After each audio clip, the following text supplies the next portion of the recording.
मेरी शादी एक बहुत ही खूबसूरत लड़की से हुई थी, लेकिन रात होती ही मेरी माँ उसको अपने कमरे में बुला लेती और कहती कि मैं अपने पैरों को दबा रही हूँ। फिर जब मेरी बीवी सुबह बाहर आती तो उसके टांगों में दर्द होता। मेरी बीवी धीरे धीरे बदसूरत होने लगी, उसकी सारी खूबसूरती खत्म होती जा रही थी। पता नहीं मेरी माँ रात भर उससे क्या करवाती थी। एक दिन राज जानने के लिए मैं पहले से ही कमरे में छिप गया तो ये देखकर पैरों तले से जमीन निकल गई, क्योंकि कमरे में तो आज मेरी शादी अरीबा नाम की एक बहुत ही ज्यादा खूबसूरत लड़की से हुई थी। वो ना सिर्फ प्यारी थी बल्कि जवान भी थी, और मेरे दोस्त कहते थे कि अपने से छोटी उम्र की लड़की से शादी करने के बहुत ज्यादा फायदे होते हैं। मुझे खुशी हुई क्योंकि मेरी बीवी खूबसूरत थी और मुझे हमेशा से ही खूबसूरत बीवी चाहिए थी। मेरी माँ ने ही उसको मेरे लिए पसंद किया था। मेरी माँ भी जब रिश्ता देख रही थी तो यही कहती थी कि लड़की सेहतमंद होनी चाहिए, उसके जिस्म में जान होनी चाहिए और कम उम्र जवान होनी चाहिए। मुझे लगा कि शायद मेरी माँ ये सब इसलिए कहती है क्योंकि वो चाहती है कि जल्दी जल्दी उसको दादी बना दिया जाए, और लड़की की सेहत ठीक होगी तो तभी वो बच्चा पैदा कर सकेगी। लेकिन मुझे नहीं पता था कि मेरी माँ का इन सब के पीछे मकसद क्या है। वो तो मुझे तब पता चला जब शादी को न जाने कितने दिन गुजर गए, पर जब मेरी बीवी रात होते ही मेरे कमरे में आने के बजाय मेरी माँ के कमरे में चली जाती और मैं तो बाहर बैठा मुंह ही देखता रह जाता। सिर्फ इतना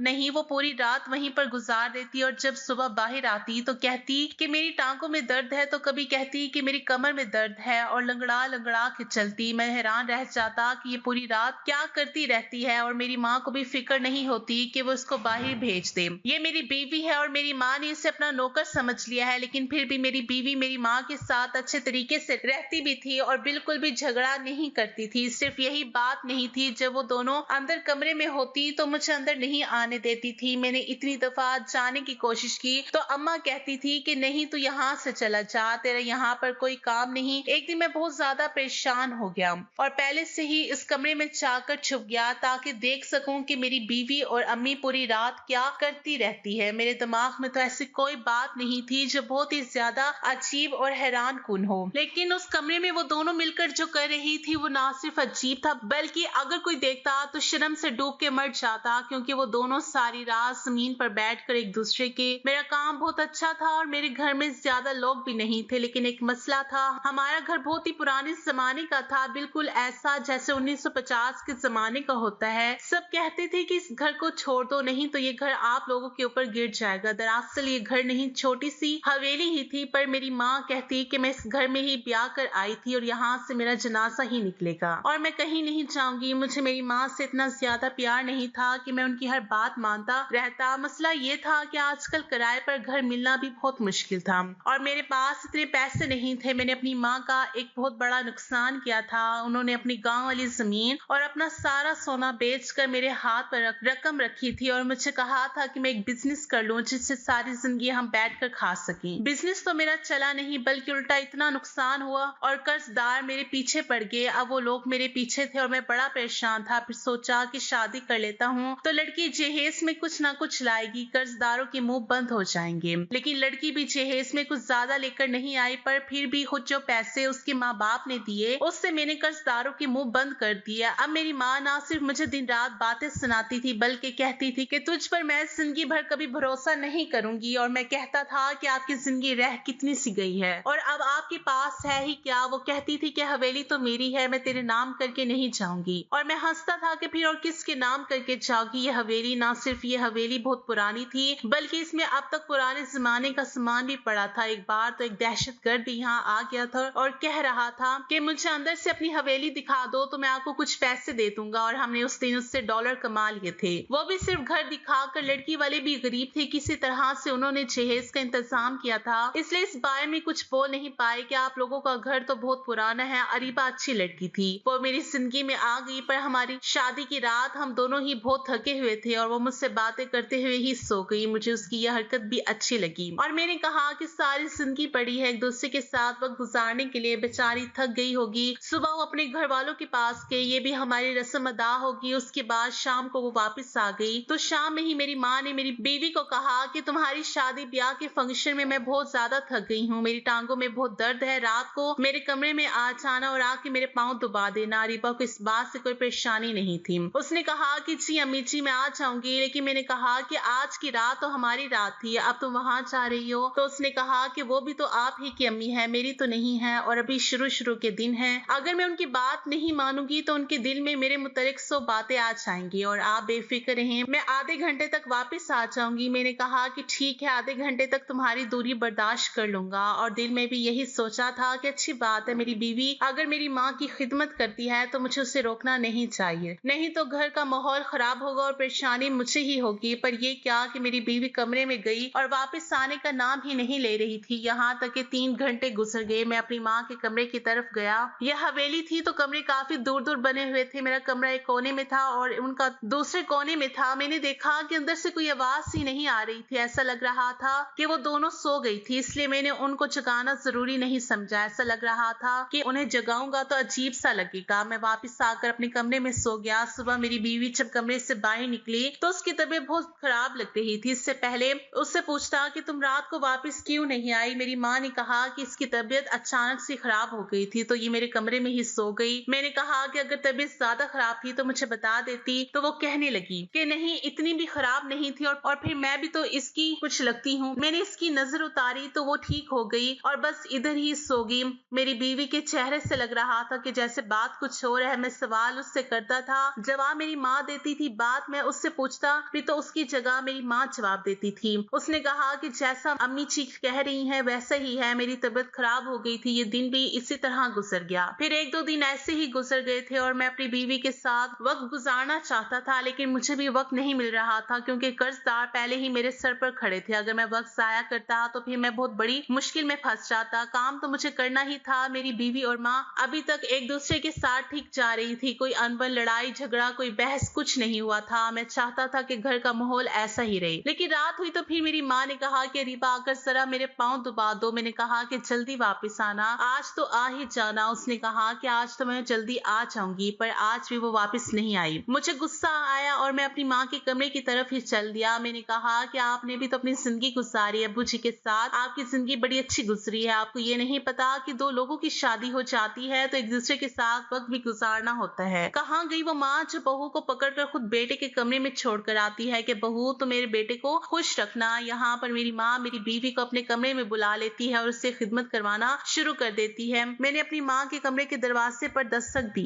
लेकिन अंदर से कोई आवाज ही नहीं आई। थोड़ी देर के बाद मैंने जोर जोर से दरवाजा पीटना शुरू कर दिया क्योंकि मुझे गुस्सा आ रहा था। तो मेरी माँ ने कहा कि सो गई है तेरी बीवी, तू भी जाकर सो जा, बेशर्म कहीं का। मैं यह सुनकर हैरान रह गया कि इसमें मेरी क्या गलती थी। मेरी बीवी है वो, अगर मैं उसे अपने कमरे में बुलाने के लिए आया तो क्या गलती कर दी मैंने? अगर किसी दिन मेरी बीवी मेरी माँ के कमरे में नहीं भी जाती तो उसी दिन उसकी तबीयत खराब हो जाती। उसकी टांगों में बहुत ज्यादा दर्द रहता था, कमर में दर्द रहता था। एक दिन तो मैंने देखा कि उसके हाथों में भी दर्द था। मैंने कहा कि तुम क्या अपने घर से बीमारी लेकर आई थी? तो वो कहने लगी कि क्या मतलब है आपका, आपको मैं बीमार लगती हूँ? मैंने कहा कि बीमार नहीं लगती तो और क्या लगती हो? जब भी मैं तुमसे कोई प्यार की बात करने की कोशिश करता हूँ तो तुम कहती हो मेरी तबीयत खराब है, मेरी कमर में दर्द है। पूरा दिन क्या करती रहती हो? हमारे घर में ना तो कोई बच्चे हैं ना ही ज्यादा लोग हैं। घर को एक बार साफ करो तो 4-5 दिन साफ रहता है। 3 लोगों का खाना पकाना कौन सा मुश्किल है? अगर तुम कहती हो तो खाना भी मैं बाहर से ले आऊंगा, लेकिन तुम्हें अल्लाह का वास्ता है कि मेरे पास आ जाया करो। अब क्या मुझे अपनी ही बीवी के सामने हाथ जोड़ने पड़ेंगे? मेरी बीवी इस बात पर बड़ी परेशान लग रही थी। मुझे उसकी आंखों में अजीब सा दुख और परेशानी नजर आ रही थी, जैसे वो खुद बहुत मजबूर है। मैंने कहा कि क्या बात है? तो वो कहने लगी कि कुछ नहीं, मैंने अपनी बीवी के सामने हाथ तक जोड़े थे लेकिन उससे मेरी बात का रत्ती बराबर असर नहीं हुआ। एक दिन मैंने उससे कहा कि आज अगर माँ तुम्हें बुलाती रहे तो तुम कह देना कि मेरी तबीयत खराब है। तो उसने कहा कि मैं ऐसा नहीं कह सकती हूँ, नहीं तो उनको बुरा लगेगा। मैंने कहा दुनिया की पहली बहू हो जो अपनी सास के लिए इतनी परेशान हो रही है। लड़कियां तो शादी के पहले महीने में ही अपना असली रंग दिखा देती है, तुम भी बुरी बहू बन जाओ। तो उसने कहा कि आप कैसी बातें कर रही हैं, मुझे इस घर में आपकी माँ के साथ ही रहना है। आप तो सुबह जाते हैं रात को आते हैं, पूरा दिन तो मुझे उनके साथ रहना होता है। अगर मैं उनके साथ अच्छे तरीके से नहीं रहूंगी तो मेरे लिए मुश्किल होगी। बस मुझे करने दो जो मैं कर रही हूँ। जब मैं अपनी बीवी के इंतजार में रातों को जाग रहा होता था तो मुझे कहीं से पत्थर तोड़ने की आवाज आती थी। एक दिन मैं बाहर निकला तो पड़ोस वाले घर बना रहे थे। मैंने कहा कि मेरे लिए यही रह गया है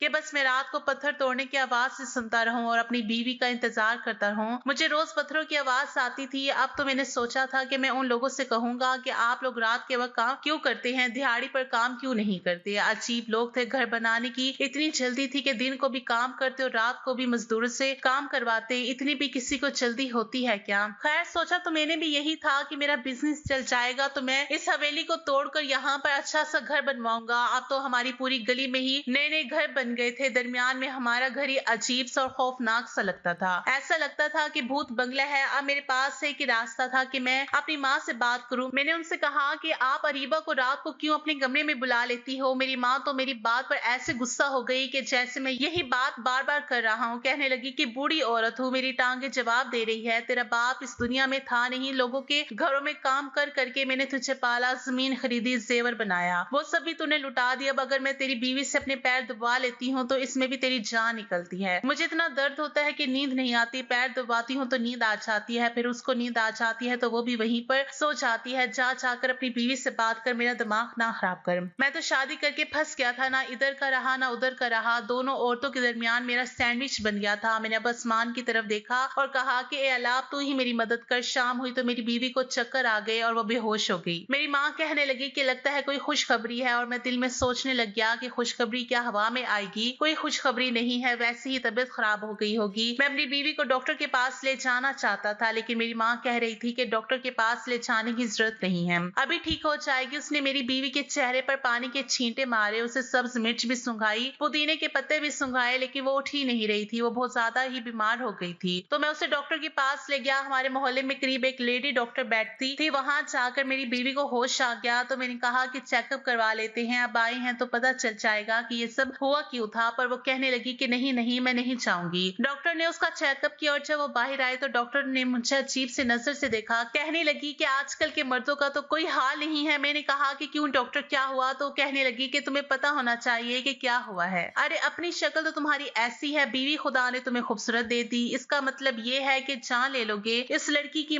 मैं डॉक्टर की बात सुन के हैरान रह गया। मैंने कहा कि लेकिन मैंने क्या किया है? तो डॉक्टर ने कहा कि ये तो तुम दोनों का आपस का मामला है, तुम लोगों को पता कि क्या किया है, लेकिन हर चीज की एक हद होती है। इंसान अपनी जान से बढ़कर मेहनत मजदूरी नहीं कर सकता, और तुमने इससे कोई इतना ज्यादा मुश्किल काम करवाया है कि इस बेचारी को चक्कर आ गए, इसका बीपी लो हो गया और ये बेहोश हो गई। और जिस तरह से ये होश में नहीं आ रही थी, अगर इसी तरह कुछ वक्त ज्यादा गुजर जाता तो फिर और बहुत बड़ा मसला बन जाता। अपनी बीवी को कुछ दिन आराम भी करने दिया करो, इसके पीछे ना पड़े रहा करो। ये मोहल्ले में बैठने वाली लेडी डॉक्टर थी। मोहल्ले की औरतें बस इसको बर्दाश्त करती थी। इसकी जबान कड़वी थी, लेकिन ये जिस किस्म की बातें कर रही थी मैं समझ गया था कि इसका इशारा किस तरफ है। वो कहना चाहती थी कि आप अपनी बीवी के साथ ज्यादा वक्त नहीं गुजारा करें, उसे थोड़ा आराम करने दिया करें। पर उससे कौन बताता कि यहाँ पर तो आराम ही आराम चल रहा है। पर ये सोचकर मैं हैरान हुआ कि अगर ऐसी बात है तो फिर डॉक्टर ने ये सब क्यों कहा कि मेरी बीवी को आराम करने की जरूरत है, और इसके साथ कुछ ज्यादा ही हो रहा है, जबकि वो तो अभी तक ठीक से मेरी हुई भी नहीं थी, मेरे पास भी नहीं आती थी। अगर मैं अपनी बीवी के बारे में सोचता, वो अच्छी लड़की और खूबसूरत थी, मेरे साथ अच्छे तरीके से बात करती थी, मैं काम से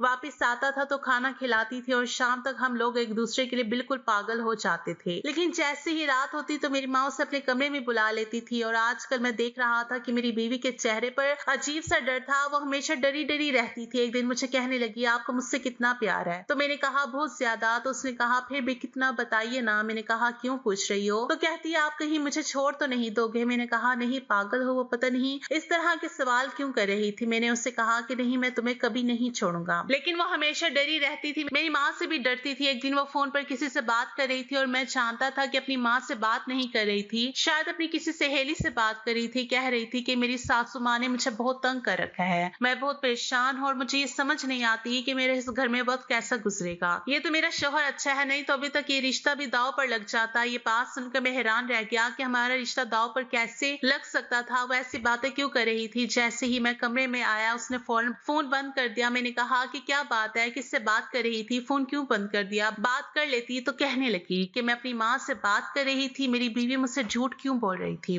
उसे मुझसे झूठ बोलने की क्या जरूरत थी? बात तो अपनी दोस्त से ही कर रही थी, बार बार उसका नाम भी ले रही थी, तो फिर उसने मुझसे झूठ क्यों बोला? मेरी माँ की हरकतें भी आजकल कुछ अजीब सी थी। वो इस घर को बेचने की बात कर रही थी। मैंने उनको किसी से बात करते हुए सुना। वो कहने लगी कि बस कुछ दिन की बात है, 2 महीने बाद मैं ये घर बेच दूंगी। और मुझे ये नहीं बताया कि घर क्यों बेच रही है, किसको बेच रही है। वो तो कहती थी कि इस घर से मेरा जनाजा उठेगा। अब अचानक से ये घर बेचने की बात कहाँ से आ गई और मुझे बताना जरूरी नहीं समझा। मैंने अपनी माँ का नुकसान करवाया था, ये सच है। इसके बाद से उनको मुझ पर भरोसा नहीं था, लेकिन घर की बात तो मुझे बतानी चाहिए थी ना, पर उन्होंने मुझे नहीं बताई। मेरी बीवी जब भी मेरी माँ के कमरे में रात को जाती जाती थी उसकी हालत खराब हो जाती थी। अब तो मैं उसे देखकर हैरान होने लगा कि जब वो आई थी तो कितनी ज्यादा खूबसूरत थी, लेकिन अब उसके गाल पिचक गए थे, उसका वजन कम हो गया था, उसके हाथ सख्त हो गए थे और बहुत ज्यादा बीमार रहती थी। इतनी ज्यादा दवाइयां खा ली थी लेकिन उसकी हालत सही नहीं हो रही थी। उसकी टांगों में दर्द होता तो कभी कमर में। मैं जब भी अपनी माँ के कमरे में जाने की कोशिश करता वो मुझे अंदर नहीं आने देती। एक दिन तो ऐसा हुआ कि मेरी बीवी उनके कमरे में ही थी, लेकिन शायद वो दरवाजा अंदर से बंद करना भूल गई थी। मैं भी खुश हो गया कि दरवाजा खुला है, पर मैं जैसे अंदर आने लगा उन्होंने दरवाजे को हाथ से बंद करने की कोशिश की और उधर से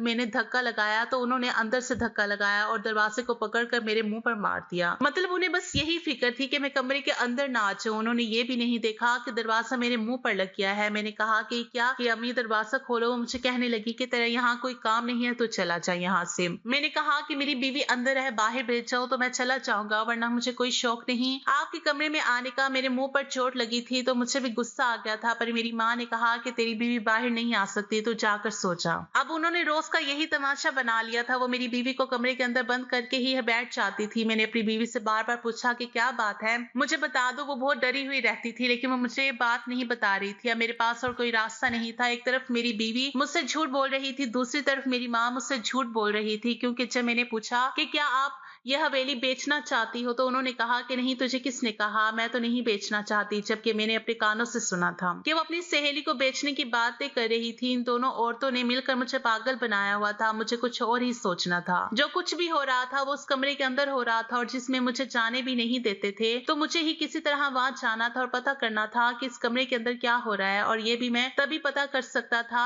जब मैं खुद उस कमरे के अंदर जा सकता था। और मेरी माँ मुझे जाने नहीं देती थी, तो मेरे दिमाग में एक प्लान आ गया। एक दिन मैंने सुबह ही अपनी बीवी और माँ से कहना शुरू कर दिया कि आज मैं शहर से बाहर जा रहा हूँ। मेरी माँ को हमेशा ही मुझ पर गुस्सा आता रहता था। इस बार भी कहने लगी कि फिर किसी के पैसे लेकर जा रहे हो। मैंने कहा कि माँ, काम से जा रहा हूँ, बहुत जरूरी काम है। उसने कहा कि हाँ जा, चला जा। मैंने कहा कि आज मेरी बीवी को अपने कमरे में मत बुलाना, बेचारी थक गई है, उसे आराम करने देना। उसने कहा कि हाँ ठीक है, नहीं बुलवाऊंगी तेरी लाडो बीवी को, तूने उसे लाड करके बिगाड़ दिया है, लेकिन याद रखना कि जब औरत इतनी बिगड़ जाए तो फिर ठीक नहीं होती। जो मैं तेरी बीवी के साथ कर रही हूँ ना, ठीक कर रही हूँ। अगर कोई मेरी बीवी की हालत देखता तो फौरन ये बात कह सकता था कि उस लड़की के साथ जरूर कुछ बुरा हो रहा है। सिर्फ पैर दुबाने की वजह से किसी के साथ इतना बुरा नहीं हो सकता था। हमारी शादी को इतना वक्त नहीं हुआ था, जितनी किलो वजन उसका कम हो गया था। बात कुछ और ही थी जो मेरी माँ छुपा रही थी। मेरे प्लान में सिर्फ ये नहीं था कि मैं झूठ बोलता कि मैं दूसरे शहर जा रहा हूँ, रात वहां पर गुजारूंगा और खुद कमरे में छुप जाता, बल्कि मैंने अपनी फूफो को भी फोन कर दिया और कहा कि आप आज हमारे घर आ जाना, आपकी दावत है। लेकिन ये बात मेरी माँ से ना कहना कि मैंने आपको फोन किया था। तो वो कहने लगी कि इस तरह तो तेरी माँ मेरे गले पड़ जाएगी। लेकिन मैंने कहा कि फूफो, मुझे बड़ा जरूरी काम है, आप मेरी मदद करो तो फिर मैं भी आपको सब कुछ बता दूंगा और कुछ ना कुछ दूंगा। मेरी फूफो बड़ी लालची औरत थी, उसने कहा कि ठीक है। और वो घर आ गई। जैसे ही वो घर आई, मैं तो पहले से ही घर के अंदर छुपा हुआ था। मेरी बीवी और माँ उसकी खिदमत में लग गई, उसके लिए खाना बनाने में लग गई और मैं जाकर अपनी माँ के कमरे में छुप गया। मैं अपनी माँ के कमरे में पहले ही आ चुका था, लेकिन आखिरी दफा कब आया था मुझे याद था। और कहते हैं कि जब यहाँ पर राजा महाराजा रहते थे तो ये उनकी खिदमत गाह थी, जहाँ वो अपनी रानियों के साथ रहते थे। इस घर की दीवारों के रंग कब से खराब हो चुके थे। एक बार हमने ठीक करवाए थे पर फिर खराब हो गए, इसलिए दीवारों पर बड़े बड़े पर्दे लगाए गए थे। मुझे नहीं पता था कि मेरी माँ जल्दी कमरे में आ जाएगी, लेकिन शायद वो कमरे से कोई चीज उठाने के लिए आई हो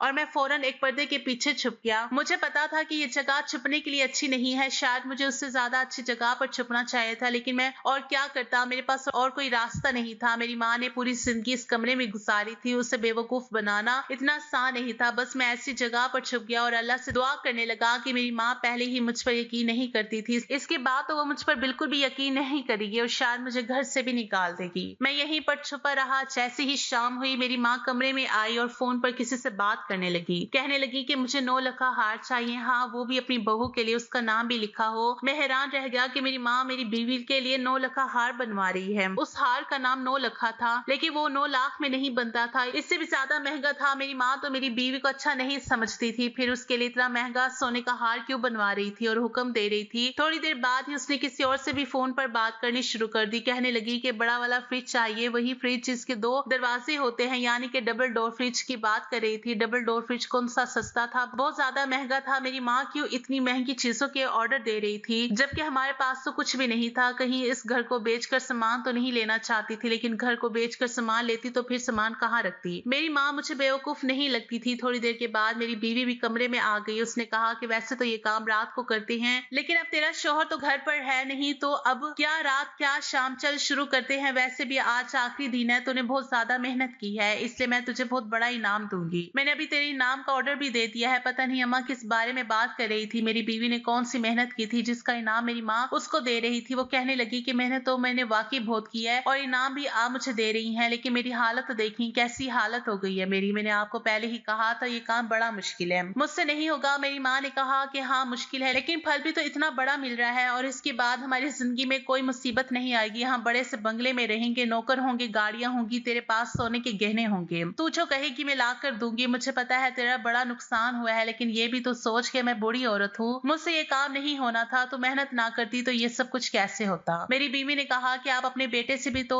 ये काम करवा सकती थी ना। तो मेरी माँ कहने लगी कि नहीं, मुझे उस पर बिल्कुल भरोसा नहीं है, उसकी जबान बहुत ढीली है, वो तो इस बात को राज नहीं रख पाता और सब कुछ बर्बाद हो जाता। लेकिन आज हम लोगों की मेहनत का आखिरी दिन है, बस जल्दी जल्दी आज। पता नहीं ये कौन सी बातें हो रही थी और मेरी माँ को किस बात की जल्दी थी जो मेरी बीवी को बुला रही थी। जब मेरी अम्मा ने हाथ में एक कस्सी उठा ली तो मैं हैरान रह गया कि इस कमरे में कस्सी का क्या काम है। उसके बाद उस कमरे में जो हुआ वो देखकर तो मेरी आंखें फटी की फटी रह गई। मेरी माँ ने दीवार से वो बड़ा सा पर्दा हटाया तो सामने तो एक सुरंग थी और ऐसा लगता था कि ये सुरंग किसी ने खुद खोदी थी। और सिर्फ इतना ही नहीं, वहां पर कुछ और भी था। मेरी तो सांस रुकने लगी थी। इस दीवार के नीचे एक सुरंग जा रही थी और उसके अंदर एक बहुत बड़ा संदूक नजर आ रहा था जो पत्थर के अंदर फंसा हुआ था, जिसको निकालना बहुत मेहनत का काम था। मेरी शादी का 4 महीने हो गए थे और 4 महीने से मेरी बीवी यही मेहनत का काम कर रही थी और मेरी माँ इससे ये सब कुछ करवा रही थी। यह हवेली बहुत पुरानी थी और शायद मेरी माँ को पता था कि इस हवेली में सोने के गहनों से भरा एक संदूक है। जब हम यहाँ आए थे तो हमने भी ये कहानी सुनी थी, लेकिन इस कहानी को नजरअंदाज कर दिया था। कैसे कहानियां तो ऐसे घरों के बारे में बनती है, लेकिन मुझे नहीं पता था कि मेरी माँ संदूक तक पहुंच जाएगी और उसने इस संदूक को निकालने का काम मेरी बीवी से करवाया था। तभी तो मेहनत मजदूरी करके उसकी यह हालत हो गई थी। अब मैं सामने आ गया तो वो दोनों हैरान रह गई। मैंने कहा कि मुझे सब कुछ पता चल गया है। उन्होंने कहा कि क्या पता चल गया? तू अपनी जबान बंद रखना, क्योंकि हम इस संदूक तक पहुंच गए हैं और इसके अंदर बहुत सारे गहने हैं। अगर तूने ये बात किसी को बताए तो बहुत बुरा होगा, हमारे घर पर हमला भी हो सकता है। मैंने अपनी बीवी के हाथ से वो कस्सी ले ली और कहा मैं निकालता हूँ संदूक को, आपको ये बात मुझे पहले बतानी चाहिए थी, मेरी बीवी से मेहनत क्यों करवाई। तो मेरी माँ ने कहा अगर तुझे बताती तो तू ये बात किसी और को बता देता, इसलिए तेरे से मेहनत नहीं करवाई क्योंकि मैं तो नहीं कर सकती थी। मैंने कहा इतना भी आपको भरोसा नहीं था मुझ पर? माँ क्या बात करती है? वो कहने लगी कि मुझे अब भी तुझ पर भरोसा नहीं, तू चला जा यहाँ से, तेरा इसमें कोई हिस्सा नहीं है। मैंने कहा मैं नहीं चाहूंगा, मेरा इसमें हिस्सा है। मैं जिद करने लगा तो मेरी माँ भी मजबूर हो गई और मेरी मदद लेने के लिए तैयार हो गई। मैंने वो काम किया और बहुत मेहनत का था। अब समझ आया कि मेरी बीवी का इतना वजन इतनी जल्दी क्यों कम हुआ था। उस संदूक को बाहर तो निकाल लिया था, लेकिन अब ये नहीं पता था कि इसके अंदर वाकई सोना था या नहीं। पर वह संदूक बहुत ज्यादा भारी था। हम तीनों ने उस संदूक को पकड़ा और जब संदूक को खोला तो हैरान रह गए। उसमें तांबे और लोहे के बर्तन थे और उन बर्तनों के अंदर पुराने जमाने के कुछ गहने और थोड़े से सोने के सिक्के थे। इतने पैसे नहीं बनते थे इन चीजों की जितनी मेरी माँ ने समझ रखे थे कि वो ये घर भी बेच रही थी और लाखों के गहने बनवा रही थी। मेरी बीवी ने तो रोना शुरू कर दिया। उसने कहा मेरी इतनी सारी मेहनत बेकार हो गई, ये तो इतने ज्यादा नहीं है, इन बर्तनों का क्या करेंगे? मैंने कहा ये बर्तन भी बिक जाएंगे। मैं अपनी बीवी को तसल्ली देने लगा और मेरी माँ ने अपना सर झुका लिया क्योंकि उसने सोचा था कि ये संदूक सोने से भरा होगा और हमें सारी जिंदगी हमें पैसे नहीं कमाने पड़ेंगे, क्योंकि जब हमने उस संदूक के अंदर से